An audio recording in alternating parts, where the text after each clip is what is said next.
Number 2 తెచ్చినటువంటి మట్టి కూడా మనము ఆ గట్ల మీద పోయడానికి అక్కడ ట్రావెలింగ్ కూడా అవకాశం ఉండేటువంటి పరిస్థితి లేదు. వెహికల్స్ నడిచే పరిస్థితి లేదు.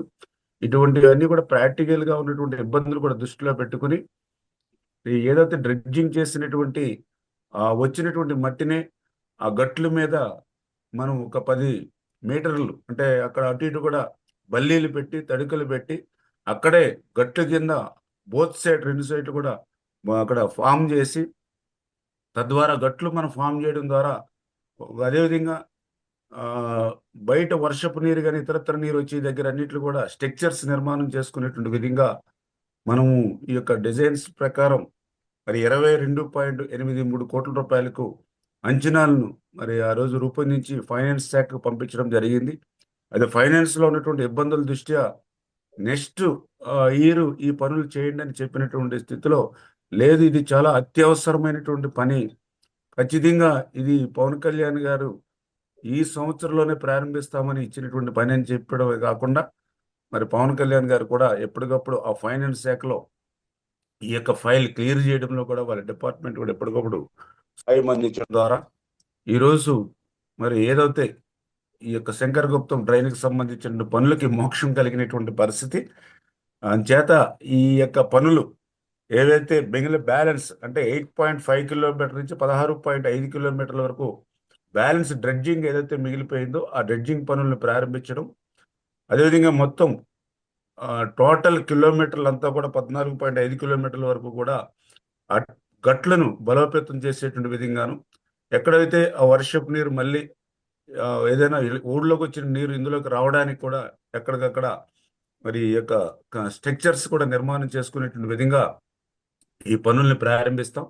దయవించి రైతులు కూడా సహకారం అందించి, ఎందుకంటే ఏదైతే గట్లను బలోపేతం చేసేటప్పుడు మళ్ళీ అక్కడ ఎటువంటి ఇబ్బంది లేకుండా గట్లు వేయడానికి సహకారం అందిస్తున్నట్లయితే ఖచ్చితంగా ఈరోజు బండని ఫామ్ చేసి భవిష్యత్తులో గ్రావెల్ను కూడా ఆ బండ మీద మనం రోడ్డు కింద ఫామ్ చేసుకుంటే రేపు ఫ్యూచర్లో రైతులు కూడా దాన్ని రవాణా మార్గంగా కూడా, ఎందుకంటే దారి పొడుగున కూడా కొబ్బరి తోటలు ఉంటాయి కాబట్టి వాళ్ళు కూడా ఆ పండినటువంటి కొబ్బరిని కూడా తెచ్చుకోవడానికి ఏదైనా మళ్ళీ పొలాలకు పోవడానికి కూడా ఈ గట్లు అంటే ఒక ఏటుగట్టు ఏ మాదిరిగా అయితే మనం స్ట్రెంగ్తన్ చేసుకుంటామో ఆ మాదిరిగా ఈ బండని ఈరోజు ఏర్పాటు చేసుకోవడమే కాకుండా పైన గ్రావెల్ రోడ్ను కూడా భవిష్యత్తులో కూడా శాంక్షన్ చేస్తాం. చేత ఖచ్చితంగా ట్రావెలింగ్ కూడా దీనికి ఉపయోగపడుతుందని చెప్పి తెలియజేసుకుంటూ మరి ఈ రకంగా రైతు పక్షపాతిగా రైతుల తరపున ఈవేళ పవన్ కళ్యాణ్ గారు ఇచ్చినటువంటి మాటను నిలబెట్టుకునేటువంటి విధంగా మమ్మల్ని కూడా వెంటాడి ఇన్ టైంలో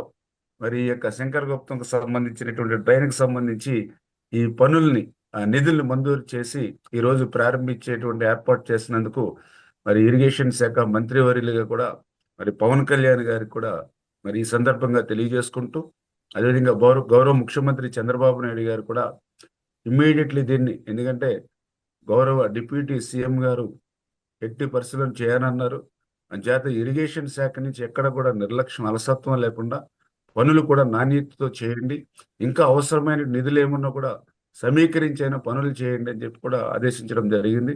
ఖచ్చితంగా ఇంత మంచి కార్యక్రమంలో ఈ యొక్క ముక్కోటి ఏకాదశి రోజున ప్రారంభించుకుని భాగస్వాములు చేసినటువంటి అవకాశాన్ని ఈరోజు పవన్ కళ్యాణ్ గారు ఇచ్చినందుకు మరొక్కసారి ఆయనకి పేరు పేరున కూడా హృదయపూర్వకమైనటువంటి నమస్కారాలు, ధన్యవాదాలు తెలియజేసుకుంటూ ఉన్నాం. Thank you very much.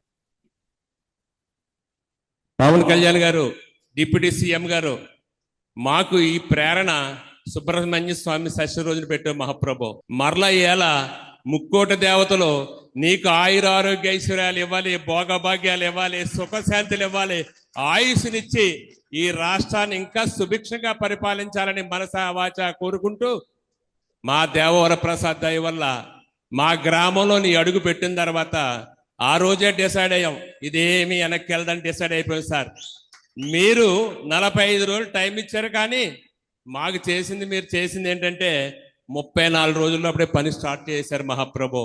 మీకు ఏ రకంగా ఏ తీరాన్ని మీకు రుణం తీర్చుకోవాలో మాకు అర్థం కావట్లేదు. ఒకటి, పుత్రుడు పుట్టినప్పుడు కాదు ఆ పుత్రోత్సాహం, ఆ పుత్రుడిని 10 మంది పొగిడినప్పుడే ఆ పుత్రోత్సాహం ఏంటో తెలుస్తుంది. అంజనాదేవి నీకు ఏ టైంకి అందో మాకు తెలియదు, కానీ మా గ్రామంలో అడుగుపెట్టి ఈ 13 గ్రామాలు అనుకుంటున్నామేమో స్వామి, కాదు 13 కాదు, ఇంకో 22 వేసుకుంటే టోటల్ గా రాజోల్ నియోజకవర్గాన్ని బాగు చేయవలసిన బాధ్యత మీ మీద ఉంది. అంతర్వేదిలో చూడండి, అంతర్వేది శ్రీ లక్ష్మీనరసింహస్వామి కళ్యాణం ఎలా జరుగుతుందో చూడండి. ఈవేళ ముక్కోటి ఏకాదశిని పెట్టావు. మా దేవరప్రసాద్ గారు దుర్గాష్టమి రోజున వచ్చారు, మహానుభావుడు నిమ్మల రమానాయుడు గారు విజయదశమి రోజున వచ్చారు, అలాగే మా సోమి వీర్రాజు గారు, మీరంతా సమ్మిళితమై మా ఈ కార్యక్రమాన్ని పూర్తి చేసిన బాధ్యత అయితే మీకుంది. మేము ఆ జన్మాంతం మీకు రుణపడి ఉంటాం. ఎట్టి పరిస్థితుల్లో జీవితాంతం మీకు రుణం పడి మీరు ఏం చెప్తే చేస్తాం మహాప్రభు. ఈ కార్యక్రమం బాధ్యత అయితే పూర్తిగా మీ మీద ఉంది. మేమందరం కూడా శిరస్సు వంచి నీకు నమస్కారాలు తెలియజేసుకుంటూ ఈ కార్యక్రమాన్ని పూర్తి చేస్తారని మనసావాచ కోరుకుంటూ సెలవు తీసుకుంటున్నా. మన ప్రీతమ ఉప ముఖ్యమంత్రి వర్యులు శ్రీ కొనుదెల పవన్ కళ్యాణ్ గారు శంకుస్థాపన శిలాఫలకాన్ని ఆవిష్కరిస్తా ఉన్నారు.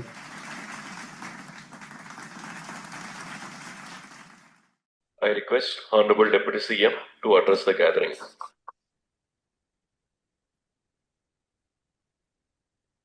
గుప్తం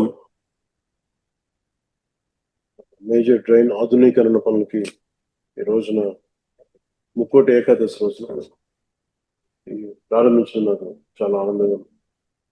దీనికి విచ్చేసిన గౌరవ జలవనరుల శాఖ మంత్రి వర్యులు శ్రీ నిమ్మల రామానాయుడు గారికి, గౌరవ శాసనసభ్యులు వరప్రసాద్ గారికి, కలెక్టర్ జిల్లా magistrate doctor BR Ambedkar Konaseema జిల్లా మహేష్ కుమార్ గారికి, జలవనరుల శాఖ ముఖ్య కార్యదర్శి శ్రీ సాయి ప్రసాద్ గారికి, పంచాయతీరాజ్ గ్రామీణాభివృద్ధి శాఖ కమిషనర్ శ్రీ కృష్ణతేజ గారికి, జలవనరుల విభాగం ఇంజనీరింగ్ చీఫ్ శ్రీ నరసింహమూర్తి గారికి, chief engineer Godavari delta system Shri Seshababu గారికి నా హృదయపూర్వక నమస్కారం.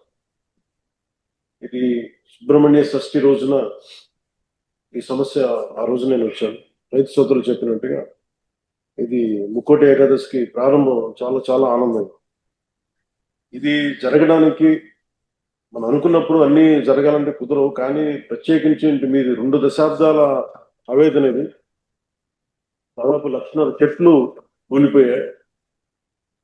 ఈ తలలు బాగు చేసిన చెట్లు మన కేశవదాస్ పాలన చూసినప్పుడు మనం వచ్చినప్పుడు కోనసీమని కొబ్బరి తోట లేకుండా ఊహించాం. అలాంటి కోనసీమలో తలలేని మొండెంలాగా ఆ రోజు కనిపిస్తే చాలా బాధ అనిపించింది. వెంటనే మంగళగిరి వచ్చి గౌరవ ముఖ్యమంత్రి గారికి తెలియజేసి వారికి 2 దశాబ్దాలు ఉన్న సమస్యను విన్నవించిన వెంటనే వారు కనీసం 45 రోజుల్లో ఏదో ఒక కన్స్ట్రక్టివ్ ఒక యాక్షన్ ప్లాన్ తీసుకోవాలి సార్ అని ఆయనకి రిక్వెస్ట్ చేస్తే ఆయన 45 రోజులు కాదని చెప్పి దాదాపు 35 రోజుల లోపే ఆయన మనకు కావాల్సిన 20,77,00,000తోటి ఈ రోజున ఈ డ్రైన్ డ్రెడ్జింగ్ పనులు ప్రారంభించడం, 8 కిలోమీటర్ల వరకు పూడిక తీయడం, 14.5 కిలోమీటర్లు గట్ల నిర్మాణం చేపట్టబోతున్నాం. దీనికి అలాగే శంకరగుప్తం డ్రైన్ లో దాదాపు 600 ఎకరాలు ఉంది. కాదు 250 ఎకరాలు అన్యాక్రాంతం జరిగింది. అది మొన్న మీ దృష్టిలో కూడా నేను అడిగాను. దాన్ని కూడా కలెక్టర్ గారు ఒకసారి దృష్టిలో పెట్టుకోవాలి. ఈ రోజున మనం ఇంత ఆనందంగా ఇంత సమర్థవంతంగా చేయగలుగుతున్నాం అంటే దీనికి ముందుగా మనం కృతజ్ఞతలు తెలుపుకోవాల్సింది గౌరవ ముఖ్యమంత్రి శ్రీ నారా చంద్రబాబు నాయుడు గారికి. మనస్ఫూర్తిగా రైతాంగం తరపున, కోనసీమ రైతాంగం తరపున, మనందరి తరపున వారికి నా హృదయపూర్వక ధన్యవాదాలు, హృదయపూర్వక నమస్కారం. ఎందుకంటే ఆయనకున్న ప్రయారిటీస్ లో ఒక సమస్య ఎక్కువ కాదు, ఒక సమస్య తక్కువ కాదు. కానీ ఇలాంటి పరిస్థితుల్లో సమస్య తీవ్రతను బట్టి, అంటే ప్రజల అవసరాలను బట్టి అన్ని కూర్చొని, అంటే ఆయనకు కూడా లిమిటెడ్ ఫండ్స్ లో ఎలా మేనేజ్ చేయాలో ఆయన ఫైనాన్స్ డిపార్ట్మెంట్ తో కూర్చొని పయ్యావుల కేశవ్ గారితో, ఆర్థిక శాఖ మంత్రి పయ్యావుల కేశవ్ గారితో కూర్చొని దృష్టికి తీసుకెళ్లి చాలా చాలా ఎక్సర్సైజ్ చేసిన తర్వాత మన జిల్లా వరకు చిన్న ఫండ్ తక్కువగా అనిపించచ్చేమో, కానీ చూస్తే అది రాష్ట్రం అంతా దాన్ని పట్టుకుంటే అలా కొన్ని 100 కోట్ల నిర్ణయాలు, కొన్ని రోజుకి కొన్ని 100 కోట్ల నిర్ణయాలు తీసుకోవాల్సి వస్తుంటది. ఇలాంటి పరిస్థితుల్లో కోనసీమ రైతాంగానికి, కొబ్బరి తోటల్లో రైతాంగానికి ఆయన గౌరవ ముఖ్యమంత్రి గారు అండగా ఉన్నందుకు నారా చంద్రబాబు నాయుడు గారికి మనస్ఫూర్తిగా మరోమారు ధన్యవాదాలు తెలుపుకుంటా ఉన్నాం. నాకు పెద్దలు మన రామానాయుడు గారు చెప్పినట్టుగా రైతు పక్షపాతం నాకు ఇవన్నీ తెలియదు, కానీ రైతు మనకు అన్నం పెట్టే రైతు ఏడిస్తే బాధపడితే చాలా బాధపడేవాడు. అది ఒక రోజున ఎలాంటి ముక్కోటి ఏకాదశి రోజున అనుకోండి, అది కూడా మనోహర్ గారు చెప్పారు, మన కౌలు రైతులు చనిపోతా ఉన్నారు, ఇట్లా ఉంది అనేది న్యూస్ చూపిస్తా ఉంటే మనం ఏదైనా చేయాలి అని అంటే ప్రభుత్వాల మీద ఒత్తిడి పెట్టగలం, ఆయన చేయగలం అని మాట్లాడుకున్నప్పుడు నాకు ఒకటే అనిపించింది, కనీసం ఈ భరోసా ఏదో ఒకసారి బతకడానికి మన ఇచ్చే డబ్బు ఎంత ఉంటుందని పక్కన పెడితేనే అలాగే ఒక్కొక్క రైతుకి చొప్పున కొన్ని దాదాపు ముందు నేను ఆ రోజు ఒక సినిమా సైన్ చేస్తున్నాను. ఆ రోజు ఆ సినిమాకి వచ్చిన అడ్వాన్స్ ని 5 కోట్ల రూపాయలు వెంటనే ఆ రైతుకి ప్రారంభించడం స్టార్ట్ చేశాను, రైతులకి. అలా చాలా మంది దాతలు అందరూ కలిసి దాదాపు 3,000 మంది పైచీలకు రైతుల్ని ఆ రోజున ఆదుకున్నాం. ఇవన్నీ ఎందుకు చెప్తున్నానంటే, ఇది అన్నం పెట్టే రైతుకి నిలబడే ప్రభుత్వం ఇది. వ్యక్తిగతంగా నా ఇష్టం కావచ్చు, అలాగే గౌరవ ముఖ్యమంత్రి గారు కూడా చూడొచ్చు, ఎన్ని ప్రాజెక్ట్స్ ఉన్నాయి, రేపు పోలవరం ప్రాజెక్ట్ రాబోతుందంటే ఇది రైతు కన్నీరు పెట్టని రాష్ట్రం అవ్వాలనేది ముఖ్యమంత్రి గారి ఆకాంక్ష. ఆ దిశలోనే మీరు ఇబ్బంది పడుతున్నప్పుడు శంకరగుప్తం డ్రైన్ కి ఆయన దాదాపు 20 కోట్ల 70 లక్షలు ఇచ్చినందుకు మనస్ఫూర్తిగా వారికి మనందరం కృతజ్ఞతలు తెలియజేసుకోవాలి. అలాగే రాజోలు వచ్చిన రోజునే సముద్రం పోర్టుకి మరో కొబ్బరి చెట్టు పొడవక ముందు యుద్ధ ప్రాతిపాదికన చర్యలు తీసుకోవాలని నేను అనుకున్నాను. వెంటనే దాన్ని చర్యలు ఏం చేయాలి అన్న విషయాన్ని గుర్తుంచుకుని ఆ శంకరగుప్తం ఫైల్ ని ప్రభుత్వం అధికారులందరి ముందు ఉంచారు, గౌరవ ముఖ్యమంత్రి గారి ఆఫీస్ లో సహా. ఆర్థిక పరిస్థితి చూస్తే ఈ బడ్జెట్ లో చాలా నిధుల సమస్య ఉంది. దాన్ని మరి అలాంటి సమయంలో ఆయన తీసుకొని చేయడం నిజంగా చాలా మనం ఆనందించాలి. అలాగే ఈ శంకరగుప్తం మేజర్ డ్రైన్ ఆధునీకరణతో వందలాది మంది కొబ్బరి రైతులు కూడా చాలా రిలీఫ్ ఉపశమనం కలుగుతుంది. ఇది ఒక ఆరంభం అనుకోండి, ఒక బిగినింగ్ అనుకోండి దీన్ని. అలాగే ఉమ్మడి తూర్పుగోదావరి జిల్లాలో డ్రైన్లు, పంట కాలువల ఆధునీకరణకు సుమారు 4,000 కోట్ల రూపాయలు అవసరమని గత పర్యటన అధికారులు చెప్పారు. కలెక్టర్ గారు కూడా ప్రత్యేకంగా దాన్ని ప్రస్తావించారు. కోనసీమ ప్రాంతంలో డ్రైన్లపై నీటిపారుదల శాఖ నిపుణులు ఆ రోజు కూడా అడిగింది, బీసీ రోసే గారి రిపోర్ట్ పైన ఏంటో దాని గురించి కూడా అధ్యయనం జరుగుతూ ఉంది. నివేదిక వచ్చిన వెంటనే మంత్రివర్గంలో చర్చించి డ్రైన్ల ఆధునీకరణ అంశాన్ని ఖచ్చితంగా ముందుకు తీసుకెళ్తాం. అలాగే కూటమి ప్రభుత్వం రైతుల సంక్షేమానికి, ముఖ్యంగా కోనసీమ కొబ్బరి రైతుల సమస్యల్ని పరిష్కారాన్ని కట్టుబడి ఉంది. అలాగే ఇంకొక మేజర్ డిమాండ్ రిక్వెస్ట్ కూడా కోనసీమలో కోకోనట్ బోర్డు ఏర్పాటు అనే అంశాన్ని మీకు తెలియజేశారు. ఖచ్చితంగా కేంద్రం దృష్టికి తీసుకెళ్తామని తెలియజేసుకుంటా ఉన్నాం. ప్రజలందరికీ కూడా మరోమారు మీ అందరికీ ఈ ముక్కోటి ఏకాదశి శుభాకాంక్షలు తెలియజేసుకుంటూ, సుబ్రహ్మణ్య షష్ఠి నుంచి ముక్కోటి ఏకాదశికి మీరు పోయిన నష్టాన్ని మేము తిరిగి చేయలేము, కానీ కనీసం భవిష్యత్తు నష్టాన్ని నివారించే పరిస్థితులకి శంకరగుప్తం డ్రైన్ పనులు చాలా హెల్ప్ అవుతుంది, సహాయపడతాయి. దీనికి నిమ్మల రామానాయుడు గారికి ప్రత్యేకించి ముఖ్య అతిథిగా హాజరైనందుకు వారికి నా ప్రత్యేక ధన్యవాదాలు. అలాగే ఆర్థిక శాఖ మంత్రి పయ్యావుల కేశవ్ గారికి కూడా, ఆయనకి రాని రిక్వెస్టులు ఉండవు.